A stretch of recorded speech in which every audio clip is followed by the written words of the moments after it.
कि अगर मेरा घर 200 मीटर या 150 मीटर दूरी पर है तो फिर आखिर मैं अपने घर जाऊँगा कैसे? करने के बाद मारने से पहले तो उन्होंने बहस किया, उसके बाद 10 सेकंड के लिए गायब हो गए। उनके साथियों ने पीछे लाठी से भी मारा है, जो लाठी से मारा तो उसका ये पता। आप इनकी धर्मपत्नी आप उस दिन साथ में थी और वीडियो जो वायरल हो रहा है सिर्फ आधा वायरल हो रहा है, तो आप ही पूरी घटना बता सकते हैं। शीशा चश्मा टूटा है और जो मेरे मेन आँख के पास जो ये मेरी मेन नस है वो कट गई, जो नाक में लगाता है। उन्होंने खुद इस चीज की पुष्टि की कि गलती हुई है।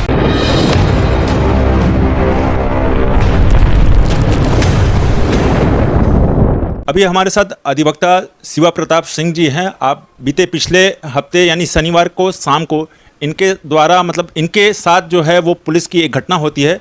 चूँकि अधिवक्ता जी कहते हैं कि हमारा घर यहाँ से रथ यात्रा चौराहे से 200 मीटर दूर पे है, तो पुलिस के द्वारा उनको घर जाने नहीं दिया गया। इस बात को लेकर बीच में बहस होती है और हालत यह तक पहुँच जाती है कि अधिवक्ता को मारपीट के लहूलुहान कर दिया जाता है। अभी हमारे साथ मौजूद हैं सर।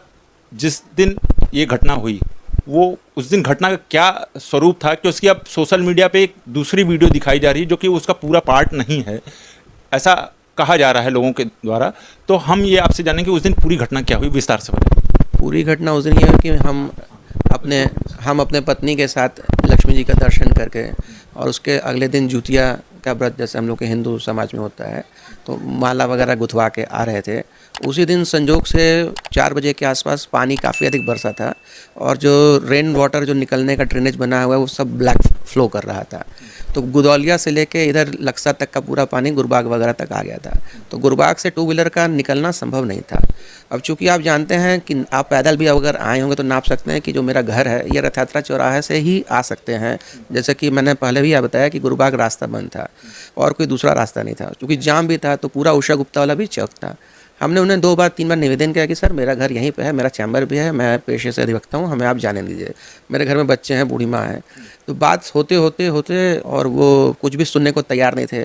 आखिरी में उन्होंने बोल दिया कि नहीं, अब मैं कह दिया हूँ इधर से नहीं जाना है तो नहीं जाना है, दुनिया की कोई ताकत नहीं रोक सकती। तो मैंने उनसे यही प्रश्न किया कि भाई अगर कोई रास्ता अगर आप बंद करते हैं तो जैसा कि सरकार का आदेश पहले से है कि 24 घंटे या 12 घंटे पहले आप उसको मीडिया के थ्रू या न्यूज़पेपर के थ्रू या किसी भी माध्यम के थ्रू सूचना दे दिया। हाँ, एक सूचना दे देंगे कि जैसे आबादी अधिक है। क्योंकि भाई देखिए लाखों आदमी बनारस शहर में आते हैं, तो लाखों आदमी आते हैं, दर्शनार्थी बन के आते हैं, कुछ मरीज बन के आते हैं, कुछ रोजगार के अपने अलग अलग काम करते हैं।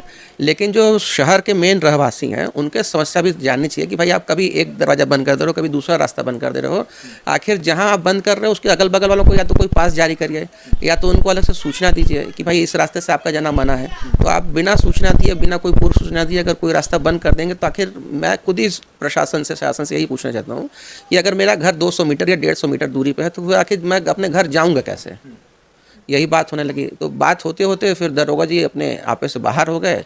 फिर दूसरा वीडियो जैसा कि आप देख रहे होंगे कि उन्होंने वायरल किया कि हेलमेट नहीं है, वो नहीं है। तो जब बात आपस में हो रही थी तो गाड़ी बंद थी जिस समय। तो बंद गाड़ी में तो मैं नहीं समझता हूँ कि हिंदुस्तान में कोई हेलमेट पहनता होगा। हेलमेट पहन के कोई बात नहीं होती है। उसके बाद जब मैंने बोला कि गाड़ी का चालान करेंगे, गाड़ी बहुत पुरानी है और ये भेलूपुर इंस्पेक्टर जो है वो अपने गाड़ी में बैठ के जो 1 वे रास्ता यात्रा से उसी पर बैठ के बना रहे थे, रील बना रहे थे, अपने मोबाइल में वो कैप्चर कर रहे सब चीज़। तो हमने जब उनसे बात कही हुई तो हमने बोला कि भाई ठीक है, आप यहाँ काटेंगे, गाड़ी सीज़ करना है, गाड़ी सीज़ करिए, हम कचहरी से छुड़वा लेंगे। हम अधिवक्ता हैं, आप हमको सीज़ का धमकी और ये सब धमकी मत दीजिए। ठीक बात। हाँ, रहा बात कि आप पेपर देखेंगे तो जैसा कि भाई मोदी जी ने बोला कि डिजी लॉकर में, हम सब उनको वही बोले कि ये मोबाइल में मेरे है। और जो 1 वे ये तथाकथित 1 वे जो ये बता रहे हैं, ये 1 वे खाली तिपहिया और 4 पहिया के लिए है। आम आदमी पैदल और 2 पहिया साइकिल और 2 पहिया मोटरसाइकिल से आराम से सुगमता से हमेशा आता है और जाता है। और अगर कोई प्रशासनिक आदेश अगर ये आता है तो भाई उसकी सूचना हम लोग को देंगे। अगर मैं यहाँ रह रहा हूँ, हमको कोई सूचना नहीं है तो मैं अपने घर जाऊँगा कैसे? और इसी बात को चलते बात अभी हो ही रही थी, तब से जो कन्हैया नाम के जो दरोगा हैं वो आए और अभद्र भाषा का प्रयोग करने लगे कि वकील हो ये वगैरह, फिर गाली गलौज वगैरह करने लगे।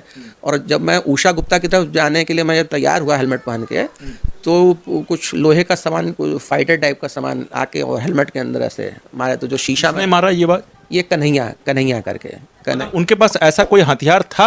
हाँ, वो अपने पास हथियार जेबा में रखे थे। जो मेन बहस हो रही थी वो भेलूपुर के जो मेन इंस्पेक्टर हैं वो बहस कर रहे थे और जो कन्हैया क्राइम इंस्पेक्टर है, ये क्राइम देखते हैं, ये बगल में ये भी बहस कर रहे थे साथ में आगे। तो वो बात करते गाली गलौज करके गए, एक 10 सेकंड या 20 सेकंड के लिए वहाँ से हटे और दोबारा कुछ लोहे का पहन के आए और तुरंत बिना वजह सीधे उन्होंने हाथ छोड़ दिया, जिससे मेरा शीशा चश्मा टूटा और जो मेरे मेन आँख के पास जो ये मेरी मेन नस है वो कट गई, और जो नाक पे लगा था वो उससे खून और मुंह से खून शुरू हो गया तुरंत। और उनके साथियों ने पीछे लाठी से भी मारा है, तो जो लाठी से मारा तो इसका ये पूरा आप देख रहे हैं कि इस पर गिरा हुआ है।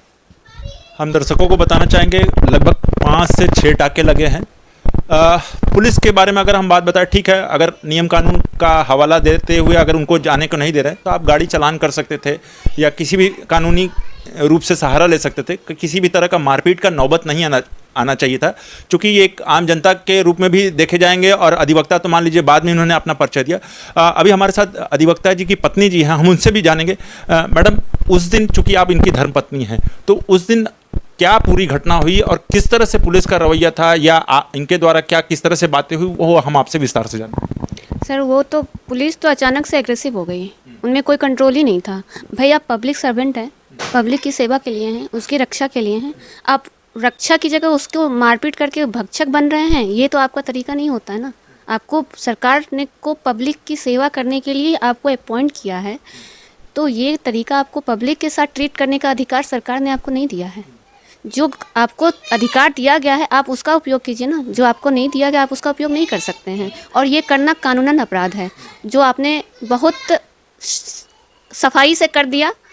मैं आपसे इसलिए पूछ रहा हूं ना कि चूंकि आप इनकी धर्मपत्नी, आप उस दिन साथ में थी और वीडियो जो वायरल हो रहा है सिर्फ आधा वायरल हो रहा है, तो आप ही पूरी घटना बता सकते हैं, किसी चश्मदीद के रूप में आप ही हैं। चश्मदीद के रूप में अगर देखा जाए तो वेलुपुर थाने के इंस्पेक्टर वहाँ मौजूद थे, उन्होंने खुद इस चीज़ को की पुष्टि की कि गलती हुई है, उन्होंने खुद इस चीज़ की पुष्टि की।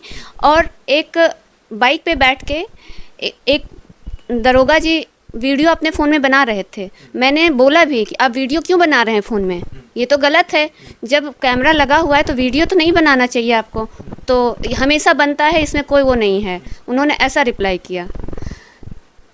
तो उसके बाद मैंने उनसे पूछा भी कि वो बंदा फिर कन्हैया जो थे वो फिर विद इन सेकेंड वहाँ से गायब भी हो गए, घटना स्थल से वो गायब भी हो गए। मारने के बाद या मारने से पहले? मारने के बाद, मारने से पहले तो उन्होंने बहस किया, उसके बाद 10 सेकंड के लिए गायब हो गए, फिर आके उन्होंने पिटाई मार दिया, मारने के बाद वो गायब हो गए। जैसे एक कहावत है ना, गधे के सर से सींग गायब होता है, उस तरह से वो गायब हो गए।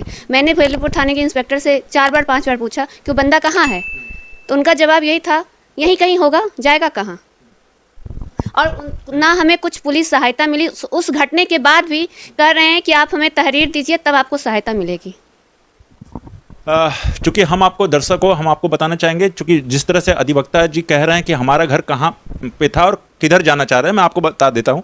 रथ यात्रा चौराहे से जब आप सेंट्रल हिंदू स्कूल की तरफ आप बढ़ेंगे तो जैसे ही वो टर्निंग पॉइंट होता है और एक हनुमान जी का प्रसिद्ध मंदिर है, वहीं से चुंगी से टर्न होता है, तो उधर ही अधिवक्ता जी का घर पड़ेगा।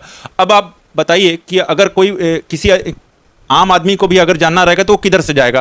क्या वो लक्सापुरा होते हुए, गुरबाग होते हुए फिर वापस इधर आएगा, या वो यहीं से? चूंकि दूसरी चीज नो व्हीकल जोन है, ठीक है, नो व्हीकल जोन में सिर्फ बाइकों को आने दिया जाता है, सिर्फ बाइक आ पाते हैं, 4 व्हीलर नहीं आ पाते। तो ऐसे में उस दिन बाइक क्यों रोकी गई? दूसरी चीज, अगर रोकी गई तो आप चालान काट सकते थे, गाड़ी सीज कर दे सकते थे, 1000 रुपए की फाइन लगा सकते थे, लेकिन मारापीटी कहीं हद तक पूरी तरह से गलत है। सर, अब डीएम सर ने भी संज्ञान ले लिया है, एसआईटी की टीम गठित कर दी गई है, तो अब इसको कैसे देख रहे हैं? और चूंकि अब ये चर्चा निकल के आ रही है कि शायद आपके ऊपर भी हरिजन एक्ट लगाने की भी बात कही जा रही थी। नहीं, हम भी चर्चा ऐसे सुने हैं, सूत्रों के माध्यम से सूचना आ रही है, तो हमने स्वागत किया कि भाई जो भी आपको एक्ट लगाना है एक्ट लगाइए भाई, उसकी निष्पक्ष जांच और पूरी कसौटी हमारी अदालतें बैठी हैं, जो भी न्याय होगा। अगर मैंने कोई गलती किया है, हरिजन एक्ट जैसा क्यों बता रहे हैं, तो भाई हमारे ऊपर अपराध कायम होगा, और अगर उन्होंने कोई भी गलती किया है तो उसकी पुष्टि होगी, अदालत में मुकदमा चलेगा, और जैसा अगर उन्होंने काम किया है सबूत पेश होंगे, उसके बाद उनको उसे सज़ा मिलेगी। और रहा बात डीएम साहब का, तो भाई देखिए आजकल अधिकारी क्या हैं कि ये खाली हवाई दौरा करते हैं सरसरी तौर पे। आम जनता की क्या पीड़ा है, क्या समस्या है, इससे काफ़ी दूर हैं। चूँकि बनारस एक पर्यटन सांस्कृतिक शहर होते जा रहा है और बाहर से आबादी बहुत अधिक आते जा रही है, तो शहर की जो अपनी इंफ्रास्ट्रक्चर का लोड है वो काफ़ी अधिक बढ़ गया है। आम रहवासी, चाहे आपको मेडिकल इमरजेंसी के समय आपको कोई भी अगर पड़ जाए, शाम के समय आप स्टेशन जाना चाहें, आप गंगा जी की तरफ जाना चाहें, आप अगल बगल अस्पताल या BHU जाना चाहें, या कैंसर हॉस्पिटल जाना चाहें, या सुसवाही जाना चाहें, या मड़ुआरी जाना चाहें, पूरा का पूरा चौक रहता है। ट्रैफिक सेंस और ट्रैफिक पुलिसिंग की कोई व्यवस्था ही नहीं रहती है। देखने के लिए इतने बड़े बड़े कैमरा वगैरह लगा दिए हैं, लेकिन कोई भी कैमरा इनके काम नहीं करते हैं। कोई चालान वगैरह का फिगर आउट इनका नहीं है। ट्रैफिक लाइट भी आप देखेंगे कि जहाँ जहाँ लाइटें लगी हैं, हर जगह दिल्ली बम्बई में रहता है कि वहाँ टाइमर लगा रहता है कि भाई आप इतने घंटे इतने मिनट आपको गाड़ी बंद करनी है। तो पूरा सिस्टम फेल्योर वो दिखाता है। हाँ, ये पूरा सिस्टम फेल्योर है। दूसरा चीज़, जैसे कभी बीच में आप सुने होंगे शगुफा आ जाता है कि भाई वन वे इधर इस लाइन में है, इसमें टोटो चलेंगे, इसमें नहीं चलेंगे। दिखाने के लिए तो कुछ दिन अभियान चलता है, उसके बावजूद ये अभियान इनका ठंडे बस्ते में चला जाता है। इसी सेम समस्या से जूझते हुए हमने 6 महीना साल भर पहले भी मुख्यमंत्री पोर्टल में इनकी ट्रैफिक की शिकायत की थी DSP की। तो उस समय जो कंसर्न चौकी इंचार्ज थे, थाना थे, वो सब लोग आए थे मेरे पास। उन्होंने बोला था कि सर अपना कार्ड दिखा दीजिएगा, हो जाएगा। और हमने उसी बेसिस पे उनको वही निवेदन किया, भाई ठीक है, जैसे एक बार आप हमको एज ए अधिवक्ता ये सहूलियत दे रहे हैं, तो आम जनता को भी तो ये सहूलियत होनी चाहिए ना। कोई उनसे वो तो अलग तो है नहीं।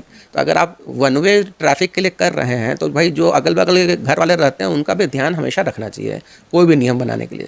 भाई नियम बनते हैं जो शहर के रहने वाले हैं। अब ऐसा ना हो जाए कि हम अतिथि देवो भव तो करते हैं, लेकिन उसके चलते अब हम आप रोज़ दिक्कत से हैं, ये इस पर ठीक बात है। हाँ, ठीक बात है। तो देखिए, ये थे अधिवक्ता शिवा प्रताप सिंह जी, जिन्होंने आप बीती बताई और साथ में उनकी धर्मपत्नी थी। तो देखिए, इस तरह की घटना नहीं होनी चाहिए। आप भी कानून के सलाहकार हैं, सामने वाला कानून के लिए ही खड़ा है। तो जो भी नियम कानून और जो भी कार्रवाई होती है वो नियम कानून के तहत होनी चाहिए, न कि मारपीट का रास्ता अख्तियार करना चाहिए। तो देखते रहिए उत्तम सवेरा न्यूज़ में हूं अशोक पांडे। धन्यवाद।